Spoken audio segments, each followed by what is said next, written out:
Today we will be discussing NOR and NAND gates. To put it simply, NOR and NAND gates are the inverse of their parent gates OR and AND, or they output the complements of the outputs of OR and AND respectively. So as you can see from these two tables, NOR gates output 1 if and only if both inputs are 0. If there's 0, 1, 1, 0, or 1, 1, the NOR gate will turn off. NAND gates output 1 all the time unless the inputs are both 1. So both inputs must be true in order to turn the NAND gate off. So 0, 0, 0, 1, and 1, 0 will all yield 1, and 1, 1 will yield false. As you can see, NOR and NAND gates are the inverse of their parent gates from these truth tables. 1, 0, 0, 0, 0, 1, 1, 1, 1, 1, 1, 0, and 0, 0, 0, 1. This is the schematic of a NOR gate. As you can see, it's quite similar to the OR gate right over here. The one difference is that the output is before the transistors. If you remember correctly, this is the same thing as the inverter. The output came before the transistor, the single transistor in an inverter.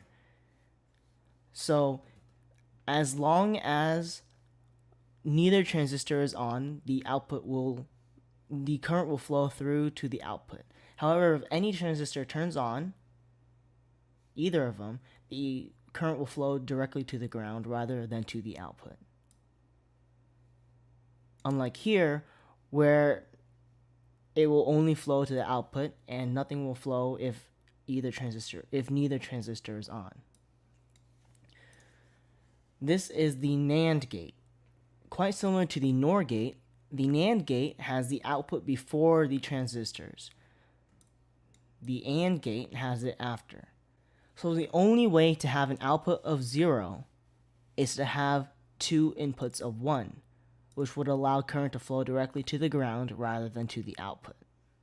One of the reasons NAND gates are so favored today is because they can be used to create every other common logic gate, as shown in this diagram right here, from the inverter to the AND gate, OR gate, etc.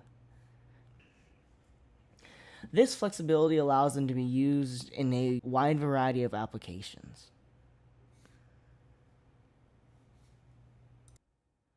This is a demonstration of the NOR and NAND gates discussed earlier in this video. Here I have placed the NOR, OR, NAND, and AND gates side by side for comparison. As you can see, the only difference between NOR and NAND gates and their parent gates is that in NOR and NAND gates, the output is placed before the transistors, while in their parent gates, the output is placed after. This is very similar to the inverter, except there are two transistors in each, and they are oriented differently.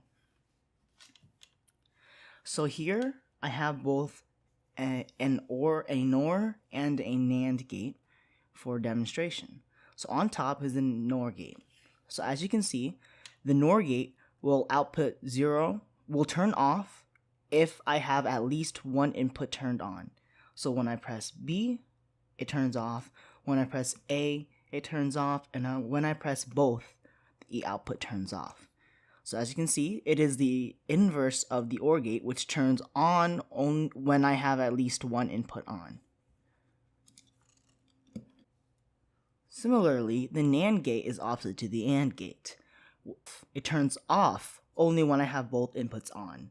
So it does nothing when I have this input on, nothing when I have this input on, but when I have both on, the LED turns off, representing the 0 state, which occurs only when both inputs are 1. That is all for today, and I hope to see you next time for the XOR gate.